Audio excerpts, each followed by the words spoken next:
Assalamualaikum warahmatullahi wabarakatuh. Bismillah. Alhamdulillah. Wassalatu wassalamu ala sayyidina wa maulana Muhammad Rasulillah wa ala alihi wa sahbihi wa man tabi'a sunnatahu wa jama'atah min yaumina hadha ila yaumil ba'ts wan nahdhah. Ashabal fadilah, hadratil masyayikh wal asatidh, hadratil syekh Haji Ma'mun Abdullah Hadik, musyrifil ma'had Raudhatul Muntadiin, Balai Kambang, Nalum Sari, a'azzahullah bi'izzih, Waisyuriyah, PCNU Jepara, Haji Hayatun Nufus, Akramullah bikarami, Ketua Cabang Tanfidiyah NU Jepara yang saya hormati Bapak Kombes Pak Risto dari Polda Jawa Tengah, Bapak Kapolres, Dandim atau mewakilinya, para wali murid yang diwisuda dan para wisudawan wisudawati, a'azzakumullah bi'izzih wa akramakum bikarami. Sadati wa sayyidati, anisati ashabi wa zumalai, abnai wa banati ayyuhal hudur. Alhamdulillah, saya masih menyaksikan betapa pesantren di mana-mana semakin maju, semakin berkembang pesat sebagai lembaga pendidikan, pengkaderan untuk generasi muda muslim yang akan menerima estafet dari para kiai sepuh melanjutkan perjuangan Islam di bumi Indonesia dengan bakal ilmu yang sangat cukup, ilmu yang sangat cukup dan akhlak yang mulia. Pesantren merupakan al-hisnul hasin, benteng yang kokoh di ta'alimul Islam ala sunnati wal jamaah, lil akhlaqil karimah, al-hisnul hasin lil wataniyah, kebangsaan, nasionalisme, itu ada di pesantren, terutama pesantren NU terutama. Saya nggak tahu kalau pesantren yang bukan NU. Kalau pesantren NU pasti yang diberikan kepada santri oleh kiainya, satu, memperjuangkan Islam Ahlussunnah Jamaah, dan dua, memperkokoh, memperkuat hubbul waton, watoniyah, semangat nasionalisme yang telah kita warisi dari Mbah Hasyim Asy'ari dan Mbah Wahab Hasbullah. Oleh karena itu, semakin maju pesan NU, insya Allah negara Indonesia tidak akan bubar ila yaumil qiyamah. Insya Allah, asal pesantren tetap berjuang maju, mengkader generasi-generasi muda seterusnya sampai menerima estafet dari generasi tua, akan melanjutkan semangat ruhuddin dan ruhul wataniyah, spirit agama dan spirit nasionalis. Inilah pesantren. Oleh karena itu, luar biasa pesantren Raudhatul Muntadiin ini mengwisuda sekitar berapa? 700 santri yang insya Allah akan menjadi tokoh masyarakat, mendidik masyarakat, akan berguna untuk bangsa dan negara Indonesia, insya Allah. Di pesantren ada 4 metode yang tidak ada di luar pesantren. Pertama, manhajut ta'lim, metode transfer of knowledge, pengajaran. Di pesantren, kiai dan guru memberikan ilmunya kepada santri 24 jam agar otaknya para santri menjadi cerdas, menjadi intelek, berilmu pengetahuan. Namanya manhajut ta'lim. Bahkan banyak sekali ilmu agama yang tidak ada di luar pesantren, di pesantren ada. Seperti usul fiqh, di luar pesantren hanya diajarkan sekilas, tapi di pesantren sangat detail dan sangat mendalam. Alhamdulillah di pondok sini ada ahli usul fikih, doktor keluaran Maroko, Ananda Dr. Nasrullah Afandi. Itu bapaknya Kiai Afandi, alumni Tabak Beras. Kakeknya Kiai Abdul Mu'in, alumni Babakan Ciwaringin. Pamannya sekelas dengan saya di Lirboyo dan di Mekah. Maka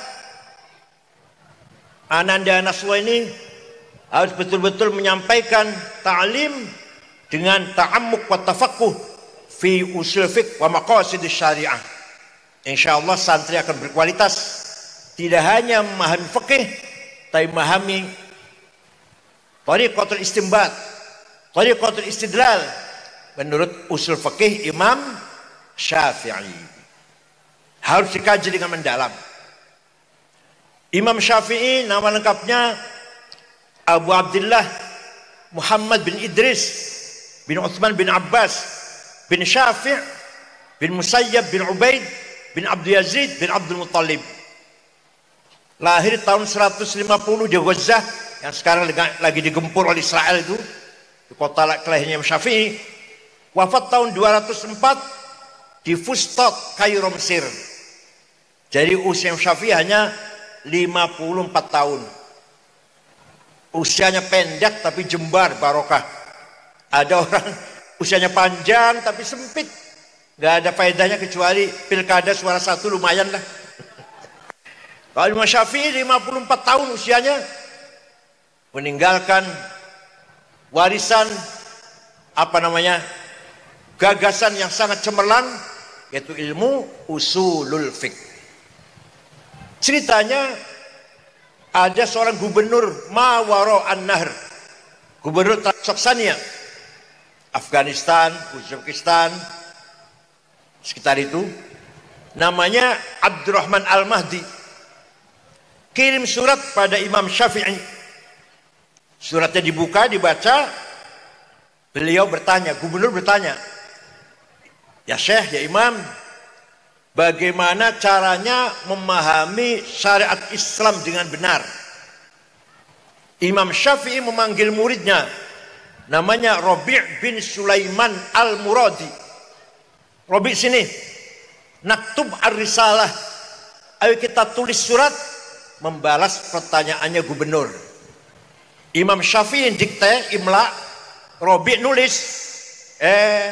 Akhirnya suratnya Imam Syafi'i berjumlah 300 halaman. Itu surat Ar-Risalah yang sekarang terkenal dengan kitab Ar-Risalah. Diajarkan nggak di sini? Nasrullah diajarkan nggak di sini? Diajarkan. Itu suratnya Imam Syafi'i, maka namanya Ar-Risalah kepada Gubernur Abdurrahman Al-Mahdi. Isinya gimana isinya? Jadi singkat saja. Kalau nggak singkat 2 tahun, 4 semester kalau nggak singkat. Kalau gubernur ingin mengerti syariat Islam dengan benar, maka yang pertama harus paham ayat-ayat Al-Quran. Ayat Quran tidak satu tipe, tapi berbagai macam tipe. Ada ayat muhkamah yang sudah baku, seperti Qul huwallahu ahad. Gak usah ditakwil, gak usah tafsir. Katakanlah Allah Maha Satu. Dah namanya muhkamah. Ada ayat mutasyabihah yang remeng-remeng, yang harus tafsiri. Contoh, aula mastumun nisa, suami istri punya wudu senggolan, batal wudunya. Senggolan itu apa? Imam Syafi'i mengatakan ya senggolan, amdan au bila amd, syahwatan au bidun syahwah. Senggolan sengaja atau enggak sengaja, dengan syahwat atau enggak dengan syahwat, batal wudunya. Syafi'i. Kalau Imam Malik, kalau syahwat batal, kalau enggak syahwat enggak apa-apa. Kalau Imam Ahmad bin Hambal, kalau saling menyenggol, saling memeluk, saling merangkul, batal. Kalau enggak saling merangkul, enggak batal. Kalau Imam Hanafi, suami istri punya wudu ciuman, syahwat, sengaja, gak batal. Asalkan tidak yang satu, baru batal yang satu. Ngerti yang satu kan? Ngerti yang satu? Masih muda udah ngerti masa?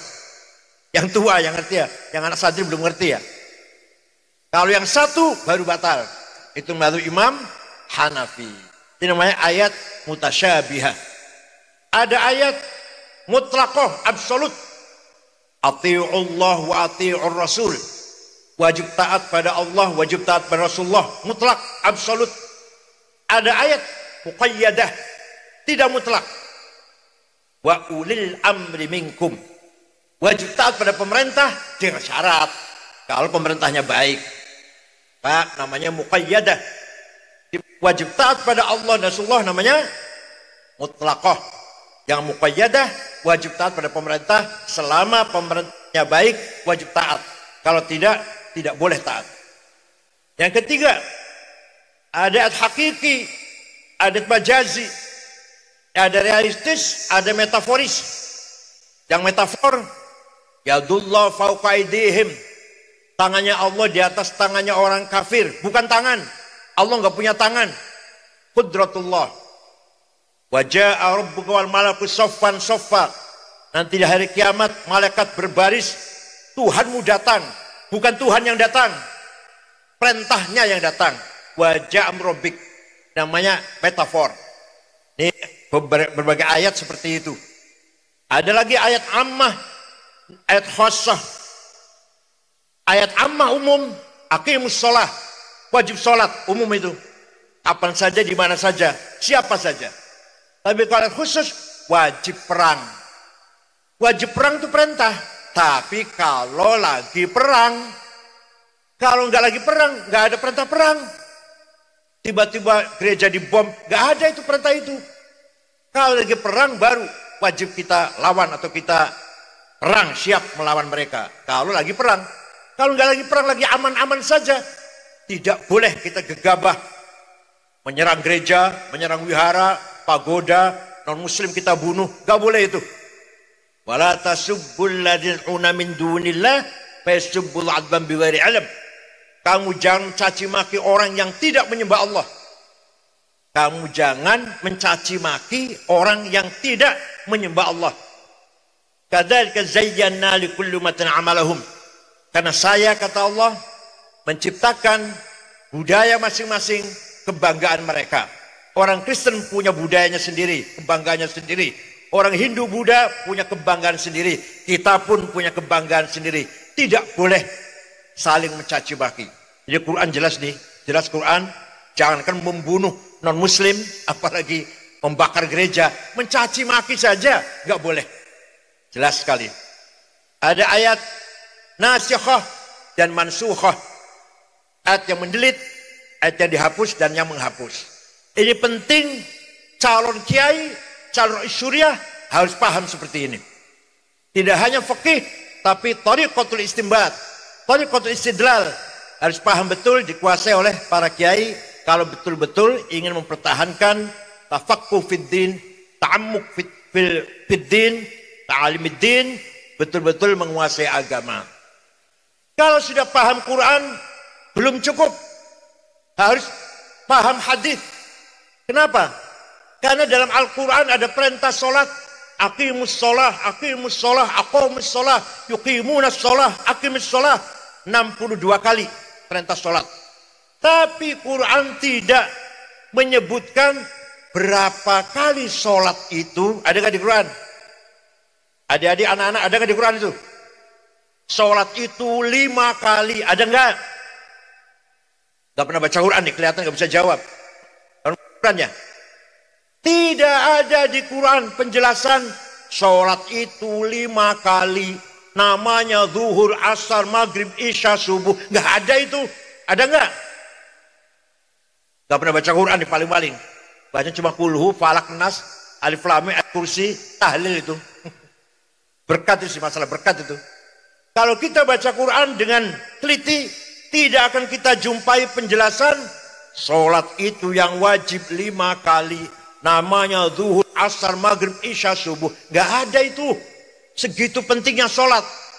Adanya di hadis. Furidat alaikum khamsu maktubat, adh-dhuhr wal asr wal maghrib wal isya wal fajr. Hadis, diwajibkan kepada kamu sekalian 5 kali sholat sehari semalam, namanya sholat zuhur, asar, maghrib, isya, fajar. Hadis itu. Hadis pun ada yang mutawatir, ada yang masyhur, ada aziz, ada ahad. Perlu sekali diterangkan pada santri, terutama santri salaf, santri ulama, harus paham ini semuanya. Sudah paham Quran, sudah paham hadis, belum cukup. Kata Imam Syafi'i, Quran hadis saja nggak cukup. Kata Imam Syafi'i dalam suratnya kepada Gubernur Abdurrahman Al-Mahdi, akal harus dipakai. Akal harus dipakai, bukan hanya nas. Akal dipakai. Akal ada 2. Akal kolektif rame-rame, namanya ijma, konsensus, kesepakatan. Ada qauli, ada sukuti. Produk ijma adalah arkanus sholati 17, takbiratul ihram, an-niyah, al-qiyamul mustata'a, qiraatul fatihati fihi, ar-ruku'u, at-tuma'ninah, al-i'tidal, dan seterusnya. Rukun sholat ada 17. Itu kesepakatan ulama itu. Nomor 1 takbiratul ihram, nomor 2 niat, nomor 3 berdiri bagi yang mampu, nomor 4 baca Fatihah. Ini adalah hasil produk ijma'ul ulama. Sudah pegang akal kolektif, ada lagi akal pribadi, individual. Akal satu-satu ulama, namanya qiyas, analogi. Qiyas ada 9 macam. Aulawi, burhani, mantiki, jadali, istiqra'i, tamthili, khitabi, dan syi'ri. Yang saya terangkan 2 saja di sini. Yang 7 nanti kalau kecil lagi. Qiyas burhani, qiyas fakta. Sabu-sabu, narkoba, halal apa haram, anak-anak. Ada di Quran? Ada di Qurannya? Inna sabu ada. Di hadis ada hadis. Sabu-sabu haram, heroin, kokain haram, tidak ada di Quran, tidak ada di hadis. Menggunakan analogi, qiyas namanya. Namanya apa namanya? Qiyas burhani, qiyas fakta. Hada muskir, ini barang memabukkan, namanya premis minor. Wa kullu muslim khamrun, setiap yang memabukkan masuk kategori khamr, namanya premis major. Wa kullu khamrin haram, setiap khamr itu haram, namanya legal statement. Kesimpulannya hada haram, positive conclusion. Paham tidak? Gak paham? Diajari tidak di sini? Ini barang memabukkan. Setiap mabukkan berarti masuk golongan khomer. Sedangkan khomer itu haram, namanya qaul syarih atau legal statement. Maka ini barang haram. Itu namanya qiyas burhani. Ada qiyas aulawi. Nempeleng ayah ibu. Boleh nggak itu? Boleh nggak? Nggak boleh. Di Quran nggak ada. Di Quran tidak ada larangan nempeleng ayah ibu. Yang ada wala taqul lahuma uffi wala tanharhuma. Kamu jangan ngomong kasar, kamu jangan bentak-bentak ayah ibu. Kalau gitu kita masuk ke rumahnya ayah ibu, gak usah ngomong, tempelin aja gitu. Kalau bentak saja tidak boleh. Kalau ngomong kasar saja haram dengan ayah ibu, lebih-lebih nempeleng. Namanya qiyas aulawi. Fabil aula, lebih-lebih nempeleng. Inilah ajaran Imam Syafi'i yang diberikan kepada Gubernur Mawaro An-Nahr Abdurrahman Al-Mahdi. Kalau ada yang bilang kita nggak usah taklid pada Syafi'i, pada imam-imam, langsung saja Quran dan hadis. Nah, dia bisa sholat dengan baik dari mana? Yang ngomong begini sholatnya baik, dari mana bisanya itu? Dari Quran ada penjelasan sholat, caranya sholat. Dari hadis ada penjelasan caranya sholat dari hadis. Nggak ada. Itu pasti dia ngikut ayahnya, ibunya, kiainya, gurunya, kiainya dari kiainya, dari gurunya dari kiainya, mentok pada Imam Syafi'i. Imam Syafi'i dari Imam Malik bin Anas, Imam Malik dari Imam Rabi'ah, Imam Rabi'ah dari Imam Kharijah, Imam Kharijah dari bapaknya sahabat Zaid bin Thabit. Zaid bin Thabit dari gurunya yaitu Rasulullah sallallahu alaihi wasallam. Paham tidak anak-anak? Paham tidak? Nah, jadi kita ini gelem orang gelem, mau nggak mau harus taklid kepada salah satu imam empat, antara lain Imam Syafi'i di Indonesia. Cukup dengan hadis saja, Quran dan hadis. Saya tanya, hadis yang paling nomor satu hadisnya siapa? Imam Bukhari. Saya juga tahu. Saya juga tahu, masa saya nggak tahu. Saya juga tahu hadis nomor satu hanya Imam Bukhari. Tapi ente nggak tahu Imam Bukhari yang ahli hadis nomor satu itu, yang hafal hadis 600.000 dengan sanadnya, muridnya Imam Syafi'i. Jadi Imam Bukhari itu yang ahli hadis, muridnya Imam Syafi'i. Beliau wafat tahun 256, sedangkan Syafi'i wafat tahun 204. Ini kajian harus diperdalam di pesantren. Karena kalau bukan pesantren, tidak ada lembaga mana, madrasah mana, perguruan tinggi Islam mana yang sampai detil seperti ini. Diajarkan bukan? Diajarkan di sini. Diajarkan? Mudah-mudahan diajarkan di sini kitab Ar-Risalah dari Imam Asy-Syafi'i. Ini namanya Manhajut Ta'lim. Yang kedua, di pesantren ada Manhajut Tadris. Apa artinya? Dars, mengamalkan ilmunya. Kiainya mengajak santrinya agar mengamalkan ilmunya. Dari sejak anak kecil sampai santri dewasa, diperintah oleh kiainya, diberi contoh, sholat berjamaah, disiplin 5 kali, sholat tahajud bareng, wiridan bar sholat, setelah sholat wiridan dulu, baru bubar, disiplin, puasa Senin Kemis, baca Maulid Nabi pada Lailatul Jum'ah, tiap malam Jumat baca Maulid Nabi. Begitu enggak di sini? Begitu enggak? Nah, itu merupakan manhajut tadris. Dengan nanti kalau sudah besar, mau jadi jenderal, mau jadi konglomerat, masih ingat Maulid Nabi. Kan di pesantren Balai Kambang setiap malam Jumat baca Maulid Nabi. Dari Rois Syuriah masih hafal Maulid Nabi. Sejak kecil hafal Maulid Nabi. Kalau enggak mundur saja Rois Syuriah, kalau enggak malah. Rois Syuriah itu harus hafal Maulid Nabi, khutbah Jum'ah, khutbah nikah, khutbah talqin, khutbah gerhana, harus hafal itu. Kalau ada masjid, buang itu buku khutbahnya di mimbar, buang. Alumni Balai Kambang harus khutbah hafal-hafalan. Kalau khutbahnya masih baca, jangan dipakai lagi. Terakhir sudah. Apa bedanya pulang Balai Kambang dengan SAG? Harus ada bedanya dong. Paham betul? Khutbah nikah hafal-hafalan, talqin mayit hafal-hafalan, khutbah gerhana, ya Allah. Maulid Nabi baca berjanji hafal-hafalan, syukur baca burdah hafal. Ini merupakan manhajut tadris. Kiainya hafal berjanji, santrinya pasti hafal berjanji. Kiainya takzim dengan Rasulullah, tiap malam Jumat baca Maulid Nabi, santrinya akan meniru mengikuti kiainya. Namanya apa namanya ini? Manhajut tadris. Di luar pesantren jarang kita temukan yang seperti ini. Kalau di luar pesantren dosen ngajar selesai pulang sudah. Di pesantren 24 jam. Seperti Rasulullah SAW memberikan bimbingan kepada sahabatnya 24 jam. Rasulullah kepada sahabatnya. Itu kiai dengan santrinya itu. Jadi nomor 2, manhajut tadris. Ayo kita amalkan apa yang telah kita dapati.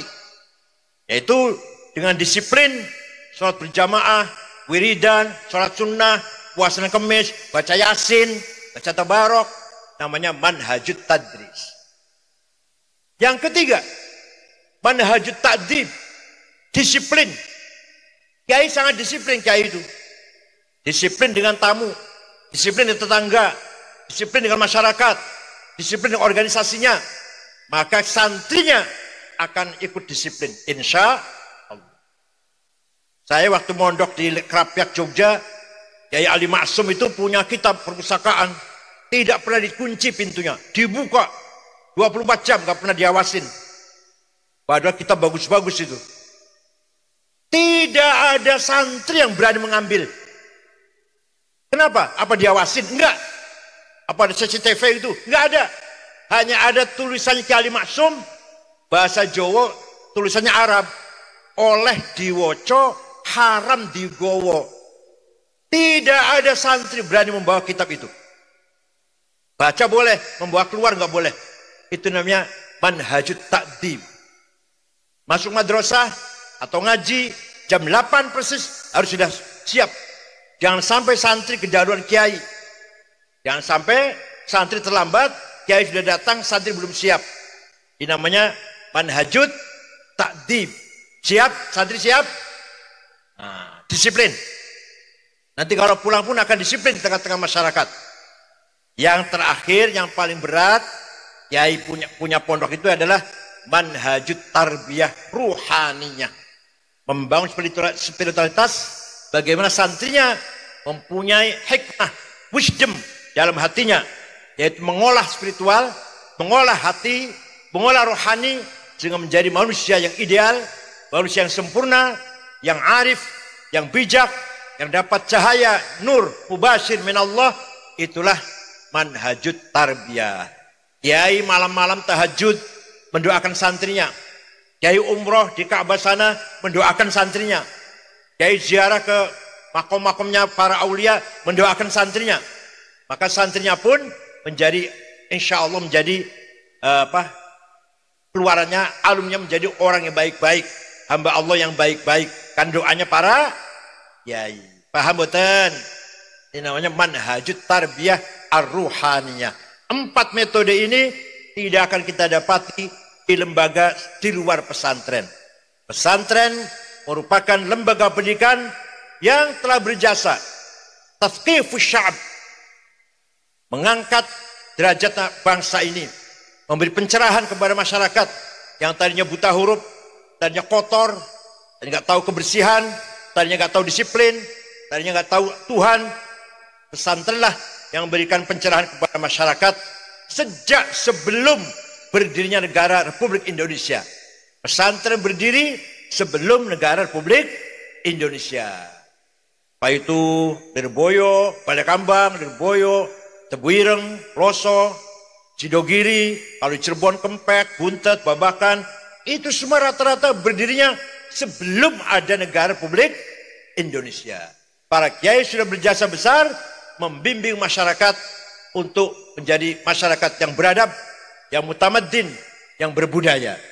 Falaula nafara min kulli firqatin minhum ta'ifatul liyatafaqahu fid din waliyundiru qaumahum idza raja'u ilaihim la'allahum yahdarun. Umat Islam tidak boleh semuanya jadi pegawai negeri, tidak boleh semuanya jadi DPR, gak boleh semuanya jadi tentara, gak boleh semuanya jadi polisi. Ya harus ada sih, tapi harus ada yang ta'ifatun, satu kelompok yang tekun mendalami agama. Tafaqahu fiddin, yang tekun tafaqahu fiddin. Karena kalau tidak tafaqahu fiddin, agama hanya plang saja, nama saja nantinya. Kalau ormas agama yang tidak mendalam keagamaannya, hanya plang saja, legal formal ormas Islam, tapi isinya kropos. Insya Allah kalau Nahdlatul Ulama mau cari kiai seperti apa, ada seperti Gus Baha, ada seperti Kiai Afifuddin Muhajir, ada Afifuddin Dimyati, ada Kiai Zulfa, itu alim-alim semua walaupun muda-muda itu. Jadi kalau di NU insya Allah kelompok yang tafaqquh fiddin gak akan kekurangan. Kemudian lafal yang tafaqquh itu fi'il mudhari'. Fi'il mudhari' ya anak-anak ya? Fi'il mudhari' ya? Tafaqquh fiddin. Fi'il mudhari' itu artinya fi'il kata kerja yang mengandung zaman sekarang dan akan datang. Artinya dalam memahami agama tafaqquh fiddin harus kontekstual yang sesuai dengan zaman, tuntunan zaman sekarang dan zaman yang akan datang. Jangan corok kuno, berarti fi'il madhi itu. Bila perlu pakainya laptop, semua santri bawa laptop. Bila perlu pakainya internet, semua santri pakai Google, tahu luas pengalamannya. Kalau pakai fil madhi masih, alah, pakai tinta, pakai pen, tawiku, itu fil madhi itu. Kalau yatafakku fil mudhari, harus betul-betul siap menghadapi tantangan zaman yang sangat luar biasa ini. Masya Allah, kemajuan ilmu pengetahuan dengan adanya IT, dengan adanya revolusi industri 4.0 yang tidak terbendung lagi, luar biasa. Yang namanya YouTube, manfaatnya besar, tapi mudaratnya juga besar. Di YouTube itu ceramah saya banyak, ceramahnya Gus Baha juga banyak. Tapi setelah ceramah saya, ada iklan obat kuat, ya kan? Ya kan? Iklan obat kuat gak apa-apa, gambarnya itu yang gak boleh dilihat. Haram itu dilihat itu, gambarnya itu. Ini mudaratnya YouTube. Belum lagi adu domba, belum lagi berita bohong, tersebar kemana-mana. Belum lagi suudzon, negative thinking pada kelompok tertentu. Ini gak boleh ini. Jelas tantangan yang dihadapi kita sangat besar daripada masa lalu, daripada leluhur kita. Alhamdulillah Gus Dur, Pak Nurholis Majid sudah wafat.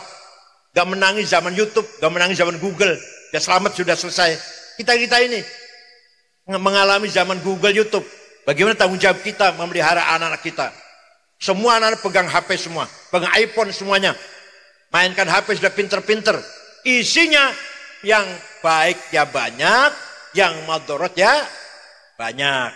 Ya kalau bisa memilah-milah. Kalau enggak, ya Allah, yang dilihat semuanya haram itu. Perzinaan terang-terangan ada di YouTube, perzinaan nanti menjadi saksi di akhirat kalau kita lihat itu. Entah bagaimana anak kita 30 tahun yang akan datang. Ini baru apa? Revolusi industri 4.0. Belum di Jepang, sekarang sudah ada revolusi industri 5.0. Revolusi sudah 5.0. Di Jepang sudah lebih maju lagi. Masyarakat Jepang dia tidak mau punya anak, gak mau kawin. Sudah berkurang penduduknya 1 juta sudah. Yang di kampung-kampung ditinggal kampungnya, pergi kota. Sawah-sawah ditinggal. Sehingga butuh pekerja dari Indonesia. Tahun ini butuh 20.000 untuk garap sawahnya. Padahal tanahnya subur padahal. Tapi orang Jepang gak ada yang mau garap tanah sudah. Padahal pakai mesin semuanya juga. Tapi gak mau di sawah sudah. Mereka semua lari ke kota. 9 juta rumah kosong. Ditinggal penduduknya ke kota. Ini namanya revolusi industri 5.0 yang akan menggerogoti akhlak, yang akan menghancurkan agama, akhlak, norma-norma yang kita yakini kebenarannya. Jadi orang Jepang sudah malas nikah, sudah malas kawin. Di antara mereka mengatakan, ngapain kawin?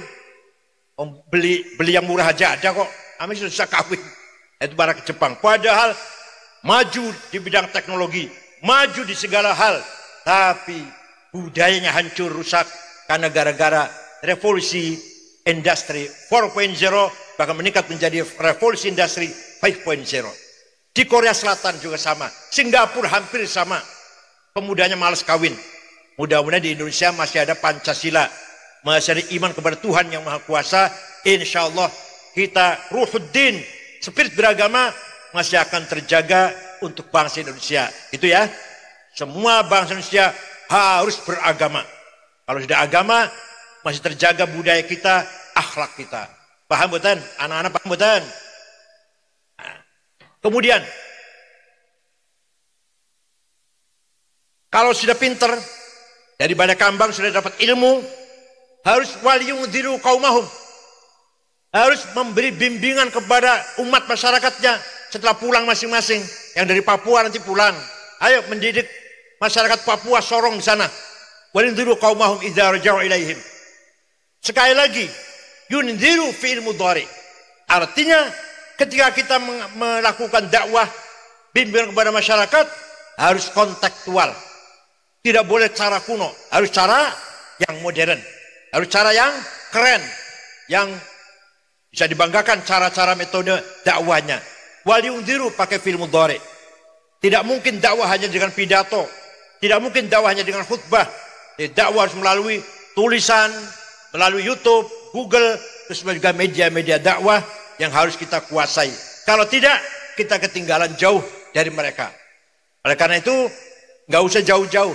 Wahabi saja, Wahabi sangat menguasai YouTube. Juga bisa sekarang mereka, semaunya mereka menjadikan kita pendengar dari YouTube itu terpengaruh oleh dakwah kewahabian dari mereka.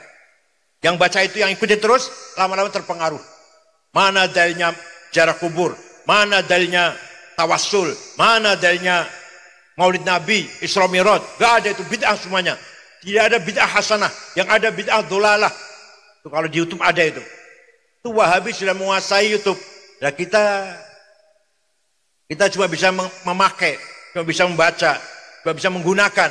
Kita belum bisa mengisi konten-konten yang ada di YouTube. Masya Allah. Ini merupakan tantangan luar biasa. Waliyundziru qaumahum, memberikan dakwah bimbingan kepada masyarakat dengan baik. Kiai Hayatun misalkan, tidak hanya menjadi stempelnya pemerintah, tidak hanya menjadi juru fatwa. Pemerintahnya tanya pemerintahnya, halal apa haram nih? Halal. Kalau udah Kiai Hayatun bilang halal, masyarakat menerima. Ini halal apa? Halal. Itu namanya hanya jadi stempelnya pemerintah. Padahal kewajiban ulama waliyundziru qaumahum, memberi warna agama kepada seluruh umat bangsa ini, dari presiden sampai tukang sapu, semuanya harus menjadi orang soleh. La khaira fi katsirin min najwahum illa man amar bisadaqatin aw ma'rufin aw islahin bainan nas. Percuma kamu berorganisasi, percuma kamu berpartai politik, percuma kamu berdiskusi, seminar, hearing, kecuali kalau membicarakan 3 agenda. 1, mengentaskan kemiskinan. 2, memajukan pendidikan. 3, membangun masyarakat yang soleh. Yang soleh bukan hanya kiai, ustadz, masyarakat yang soleh. Tukang sapu soleh, supir kernet soleh, tukang jual es soleh, apalagi bengkel-bengkel soleh, majikannya soleh, burunya soleh, pemerintahnya soleh, rakyatnya soleh. Islahin bainan nas. Kita kadang malu dengan orang non-muslim atau negara yang non-muslim. Saya pernah pergi ke Australia tahun 2011. Setengah bulan, muter-muter 6 kota. Terakhir di kota Sydney, ibu kota, pada duhur saya ceramah di masjid yang tadinya gereja. Pada asar, belanja, beli oleh-oleh, dapat 2 kardus, bawa ke hotel, kita beresin. Ternyata HP saya hilang. HP saya hilang. Ya sudah hilang, udahlah. Nanti beli lagi di Jakarta. Besok mau pulang pagi-pagi. Jam setengah 10 malam, ada orang ngetok pintu. Saya buka, petugas hotel, dan ada 1 orang bawa HP. Ini HP bapak ketinggalan di warung saya, di toko saya. Kira-kira kalau ada HP ketinggalan di Balai Kambang gimana kira-kira? Ada HP ketinggalan di warung Balai Kambang, kira-kira gimana kira-kira? Saya pernah pergi ke negara Mali. Mali itu negara Afrika Barat. 23 jam dengan 6 ormas. NU, Muhammadiyah, Al-Irsyad, Wasliyah. Dari Jakarta, Dubai Aljazair, Mali. Di sebuah kota namanya kota Timbuktu. Tidak ada rumah dikunci pintunya. Tidak ada rumah ditutup jendelanya. Tidak ada sepeda motor masuk ke rumah. Ditinggal di halaman. Kuncinya masih gantung. Kira-kira di sini gimana? Kalau sepeda motor di halaman, kuncinya masih gantung, gimana kira-kira? Apa dicoba? Coba ya. Satu desa dulu dicoba. Desa apa namanya? Balai Kambang namanya, desanya ya. Coba dicoba. Semua orang sini jangan masukkan sepeda motor ke rumahnya lah. Tinggal di halaman. Kuncinya masih gantung, coba. Aman nggak? Ya Allah. Kita kadang malu dengan negara lain. Wa innamal umamul akhlaqu ma baqiyat fa inhumu dhahabat akhlaquhum dhahabu. Derajat martabat bangsa tergantung akhlaknya, bukan agamanya. Orang yang akan datang ke Indonesia, atau orang yang akan datang ke Jepara, yang ditanyakan, saya mau pergi ke Jepara, aman tidak ya? Aman tidak Jepara itu? Saya mau ke sana ini. Nggak akan tanya agamanya apa orang Jepara. Nggak. Orang luar negeri mau ke Indonesia, aman nggak Indonesia ya? Bukan tanya agamanya apa enggak. Akhlak yang paling nomor utama. Nah, kalau walaupun agamanya Islam, kalau akhlaknya tidak amanah, akhlaknya bejat, tidak amanah, korupsi, nyopet, nodong, mencuri, menipu, percuma beragama Islam. Itu tidak akan terangkat martabatnya dengan agama, tapi terangkat dengan akhlaknya yang mulia itu. Orang mau ke Balai Kambang, yang ditanyakan, aman nggak di sana ya? Oh aman. Saya pernah ke sana, HP saya ketinggalan di tempat wudhu, 2 hari masih utuh. Pak, orangnya baik-baik. Jangan sebaliknya loh ya, jangan sebaliknya. Aman nggak Balai Kambang ya? Waduh, hati-hati. Saya pernah ke sana, ditinggal sholat Jumat, sepatu hilang. Misalkan loh. Jangan sampai ini di akhlakul karimah.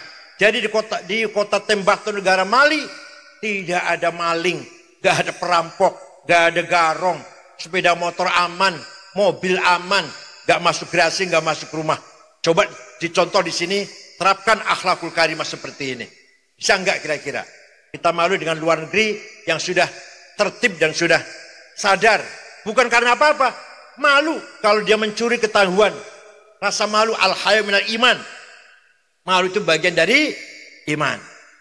Oleh karena itu, kiai-kiai tugasnya adalah membimbing, mendidik masyarakat agar menjadi masyarakat yang soleh. Masyarakatnya ya soleh, bukan hanya 1-2 orang. Masyarakatnya seluruh Balai Kambang, seluruh kecamatan apa namanya? Nalum Sari, seluruh Nalum Sari, seluruh Jepara soleh semua. Aman, tertib, disiplin, bersih, amanah, jujur semuanya. Kira-kira coba itu baru namanya waliundiru qaubahum idza raja'u ilaihim. Disinilah tugas para kiai yang sangat berat, bagaimana membimbing masyarakat supaya masyarakat menjadi masyarakat yang soleh. Mudah-mudahan apa yang saya sampaikan menjadi ya ikut urut dalam pendapat ini. Ke depan Indonesia menjadi bangsa yang terhormat, bangsa yang bermartabat, bangsa yang sejahtera. Kalau pendidikannya maju, namanya thaqafah. Jepara maju pendidikannya, namanya thaqafahnya maju. Kalau ekonominya maju, Jepara namanya hadarah, welfare, kesejahteraan, namanya hadarah. Kalau dua-duanya maju, Jepara pendidikannya maju, pinter-pinter, berperadaban, dan kaya-kaya, namanya mutamaddin. Apa namanya? Lah kalau pinter saja nggak kaya, mutaqqaf. Kaya saja nggak pinter, mutahaddir. Ada orang tidak pinter dan tidak kaya, apa namanya? Apa namanya? Pinter tidak, kaya tidak. Apa namanya itu? Jahiliyah namanya. Apa namanya? Caluhotan jahiliyah.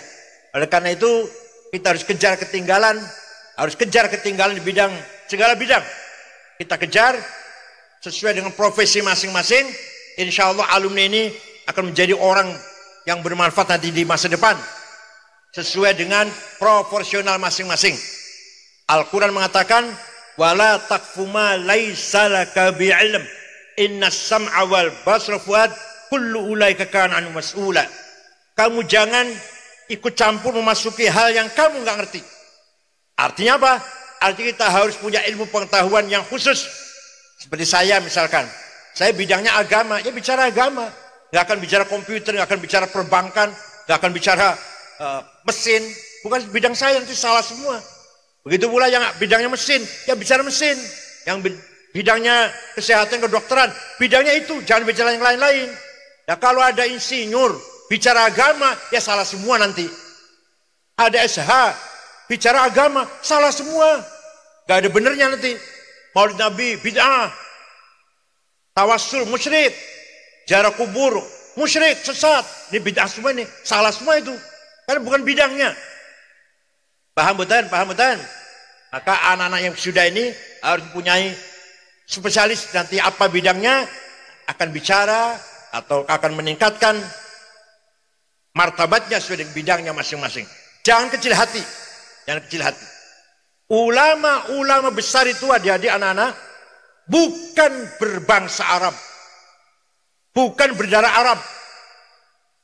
Yang ngarang ilmu nahu, grammar Arab, bukan orang Arab. Imam Sibaweh, orang Persia. Namanya Amr bin Kumbur. Yang ngarang ilmu balaghah, ilmu kesusastraan bahasa Arab, bukan orang Arab. Amr bin Ubaid. Yang ngarang mustalah hadis, Syahabuddin Roma Hurmuzi, bukan orang Arab.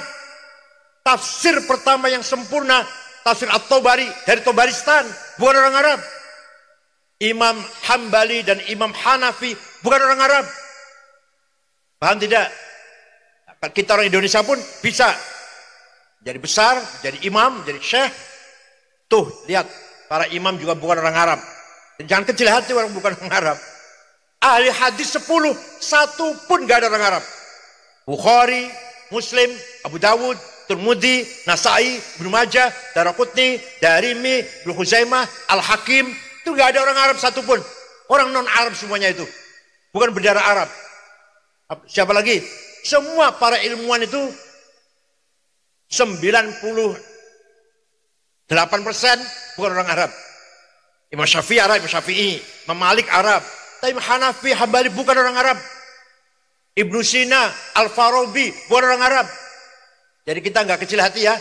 Orang Indonesia kalau ilmunya tinggi akan menjadi ustadz atau kiai yang alim walaupun bukan berdarah Arab. Jangan kecil hati. Jangan melihat kalau orang Arab terus pasti lebih baik. Enggak. Belum tentu. Kita lihat ulama-ulama besar kebanyakan bukan orang Arab, bukan berdarah Arab. Sayyidut Tabi'in, Imam Hasan Basri, bukan orang Arab. Bukan orang Arab, orang Persia itu. Nah, oleh karena itu dulu pun ulama-ulama Jawa terkenal di Mekah. Nawawi Banten, Mahfud Termas, Abdul Somad Palembang terkenal di Mekah sebagai pengajar Masjidil Haram dulu. Walhasil ulama Indonesia pun dulu pernah terkenal menjadi mudarris, jadi kiai mengajar di Masjidil Haram. Jadi muridnya itu orang Arab malah muridnya. Kiainya dari Jawa. Gak usah minder kalau kita bukan orang Arab. Saya kira itu saja. Mudah-mudahan ada manfaatnya. Allah yaftah ala qulubikum wa yasahil umurakum.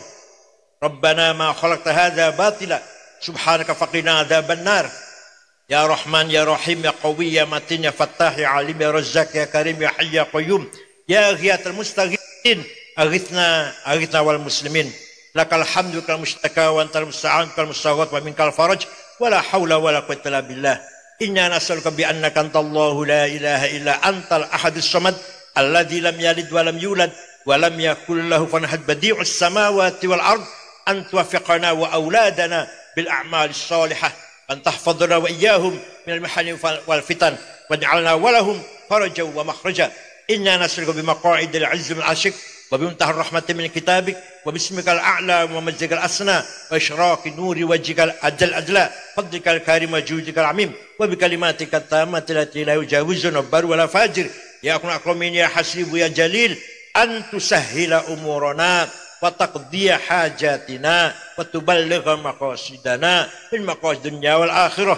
Inna nashkuru dha'fa quwwatina wa qillata hilatina wa hawanana 'ala an-nas ya arhamar rahimin anta rabbuna wa rabbul mustad'afin. Sallallahu alaihi sayyidina Muhammadin nabil ummi wa alihi wasallam. Subhanaka rabbil izzati amma yasifun wa salamun 'alal mursalin alhamdulillahi rabbil alamin. Al-Fatihah.